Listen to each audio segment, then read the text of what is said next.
Bomb blast ಪ್ರಕರಣದ್ದು ತನಿಖೆ ಎಲ್ಲಿಗೆ ಬಂತು ಅನ್ನುವಂತಹದ್ದು? ಇಲ್ಲ, ಈಗಾಗಲೇ ತುಂಬ ಸೀರಿಯಸ್ ಆಗಿ ಅನೇಕ ತಂಡಗಳನ್ನು ರಚನೆ ಮಾಡಿದ್ದೇವೆ. ಭಾಳ ಸೀರಿಯಸ್ ಆಗಿ ಭಾಳ ಡೀಪಾಗಿ ಹೋಗ್ತಾ ಇದ್ದಾರೆ. ಕೆಲವು ಕುರುಹುಗಳು ಸಿಕ್ಕಿದ್ದಾವೆ. CCTV ಫುಟೇಜಸ್ಸಲ್ಲಿ ಒಂದಿಷ್ಟು ಮಾಹಿತಿಗಳನ್ನು ಕಲೆ ಹಾಕಿದ್ದಾರೆ. ಜೊತೆಗೆ ಆ ರೂಟ್ನಲ್ಲಿ ಆ ಸಂದರ್ಭದಲ್ಲಿ ಒಂದು 26 ಬಸ್ಗಳು ಹೋಗಿದೆ. ಅವನು ಬಸ್ಸಲ್ಲಿ ಬಂದಿದ್ದಾನೆ ಅಂತ ಹೇಳಿ ಒಂದಿಷ್ಟು ಮಾಹಿತಿಗಳು ಸಿಕ್ಕಿದೆ. ಅದಕ್ಕಾಗಿ 26 ಬಸ್ಗಳನ್ನು ಕೂಡ ಈಗಾಗಲೇ BMTCಯಲ್ಲಿ ವೆರಿಫೈ ಮಾಡಿದ್ದಾರೆ.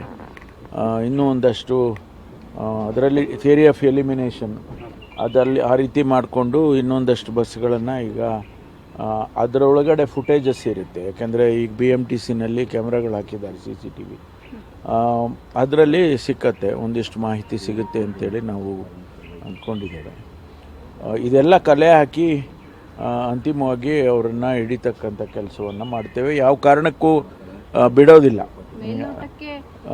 ನಾವು ಎಷ್ಟೇ ಅವರು ತಪ್ಪಿಸ್ಕೊಳ್ಳೋಕೆ ಪ್ರಯತ್ನ ಮಾಡಿ ಅಥವಾ ಅವರ ಪ್ಲ್ಯಾನ್ ಆಫ್ ಆ್ಯಕ್ಷನ್ನಲ್ಲಿ ತಪ್ಪಿಸ್ಕೊಳ್ಳೋ ರೀತಿಯಲ್ಲಿ ಅವ್ರು ಏನೇ ಮಾಡಿದರೂ ಕೂಡ ಅದನ್ನು ನಾವು ಕಲೆ ಹಾಕ್ತೀವಿ. ಅವ್ರನ್ನ ಯಾವ ಕಾರಣಕ್ಕೂ ಬಿಡೋದಿಲ್ಲ.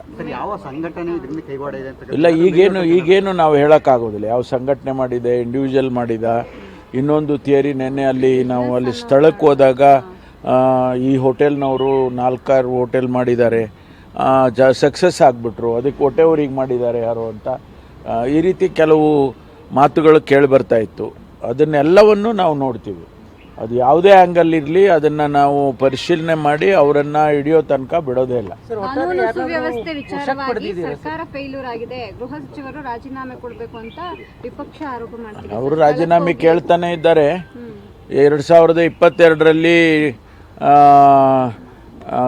ಕುಕ್ಕರ್ ಬ್ಲಾಸ್ಟ್ ಆಯ್ತಲ್ಲ, ಆಗ ಇವರು ರಾಜೀನಾಮೆ ಕೊಟ್ಟಿದ್ರ? ರಾಜೀನಾಮೆ ಕೇಳೋದು ಅವರಿಗೆ ಒಂಥರ ಅಭ್ಯಾಸ ಆಗೋಗ್ಬಿಟ್ಟಿದೆ. ಎಲ್ಲದಕ್ಕೂ ರಾಜೀನಾಮೆ ಕೊಡಿ, ಮುಖ್ಯಮಂತ್ರಿ ರಾಜೀನಾಮೆ ಕೊಡಿ, ಗೃಹ ಸಚಿವರು ರಾಜೀನಾಮೆ ಕೊಡಿ. ಆಡಳಿತ ನಡೆಸೋರಿಗೆ ಜವಾಬ್ದಾರಿ ಇದೆ. ನಮಗೆ ಜವಾಬ್ದಾರಿ ಇದೆ. ಖಂಡಿತವಾಗಿ ನಾವು ಯಾರನ್ನು ಕೂಡ ಬಿಡೋ ಪ್ರಶ್ನೆನೇ ಬರೋದಿಲ್ಲ.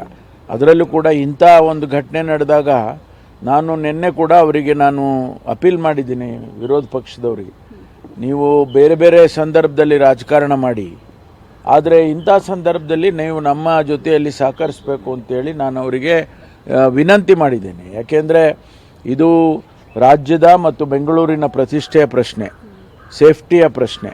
ನಾವು ಈಗಾಗಲೇ ಅನೇಕ ಕಾರ್ಯಕ್ರಮಗಳನ್ನು ಮಾಡಿದ್ದೇವೆ, ಅನೇಕ ಸ್ಕೀಮ್ಗಳನ್ನು ಕೂಡ ಮಾಡಿದ್ದೇವೆ. ಬ್ಯಾಂಗ್ಳೂರ್ ಶುಡ್ ಬಿ ಸೇಫರ್ ಅಂಥೇಳಿ ಸೇಫ್ಟಿ ಮೆಷರ್ಸನ್ನು ಏನೇನು ತೊಗೋಬೇಕೋ, ಮಹಿಳೆಯರಿಗಾಗ್ಬೋದು, ಸಾಮಾನ್ಯ ಸಾರ್ವಜನಿಕರಿಗಾಗ್ಬೋದು, ಅದನ್ನು ಮಾಡ್ತಕ್ಕಂಥ ಕೆಲಸನ ಮಾಡ್ತಾಯಿದ್ದೇವೆ. ಈ ಗಸ್ತು ಇನ್ನೂ ಜಾಸ್ತಿ ಮಾಡಿದ್ದೇವೆ. ಈಗಾಗಲೇ ಆರ್ಟಿಫಿಷಿಯಲ್ ಇಂಟೆಲಿಜೆನ್ಸ್ ಯೂಸ್ ಮಾಡ್ತಕ್ಕಂಥ ಕೆಲಸ ಮಾಡ್ತಿದ್ದೇವೆ.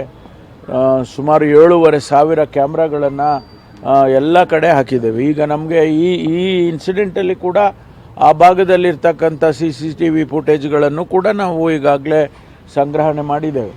ಅದೆಲ್ಲ ಇವತ್ತು ಪರಿಶೀಲನೆ ಮಾಡಿ ಅದೆಲ್ಲ ಸಹಾಯ ಆಗುತ್ತೆ ನಮಗೆ. ಇಲ್ಲ, ಈಗ ನಮ್ಮಲ್ಲಿ ಸಮರ್ಥರಿದ್ದಾರೆ. ನಮ್ಮಲ್ಲಿ ಇವಾಗ FSL ಭಾಳ ಸಮರ್ಥವಾಗಿದೆ. ನೀವು ಒಂದು ಬಾರಿ ಲ್ಯಾಬೊರೇಟರಿಗಳಿಗೆ ಹೋಗಿ ಭೇಟಿ ಮಾಡಿ. FSLನ ನೀವು ಭೇಟಿ ಮಾಡಿದರೆ ಮಾಧ್ಯಮದವರಿಗೆ ನಿಮಗೆ ಅರ್ಥ ಆಗ್ತದೆ ಎಷ್ಟು ಮುಂದೆ ಇದ್ದೇವೆ ನಾವು ಅಂತೇಳಿ. ಅದನ್ನು ನಾವು ಈಗಾಗಲೇ ಅವರು ಒಂದು ದೊಡ್ಡ ತಂಡನೇ FSLದು ನಿನ್ನೆ ಅವರು ಸ್ಯಾಂಪಲ್ಸ್ ಕಲೆಕ್ಟ್ ಮಾಡಿದ್ದಾರೆ. ಅದರಲ್ಲಿ ಅವರೇನು ಟೈಮರ್ ಇಟ್ಟಿದ್ದು, ಆಮೇಲಿಂದ ಅಲ್ಲಿ ಅವರು ಯಾವ ರೀತಿ ಇದನ್ನು ಉಪಯೋಗಿಸಿದ್ರು, ಅದು ಎಷ್ಟು ಕೆಪಾಸಿಟಿ ಇತ್ತು ಅದಕ್ಕೆ, ಅದೆಲ್ಲವನ್ನು ಕೂಡ ಈಗಾಗಲೇ ಅವರು ಮಾಹಿತಿಗಳನ್ನು ಕಲೆ ಹಾಕ್ಕೊಂಡಿದ್ದಾರೆ. ಅದು ಕೂಡ ಒಂದು ಕಡೆ ಸಹಾಯ ಆಗುತ್ತೆ ಇನ್ವೆಸ್ಟಿಗೇಷನ್ಗೆ.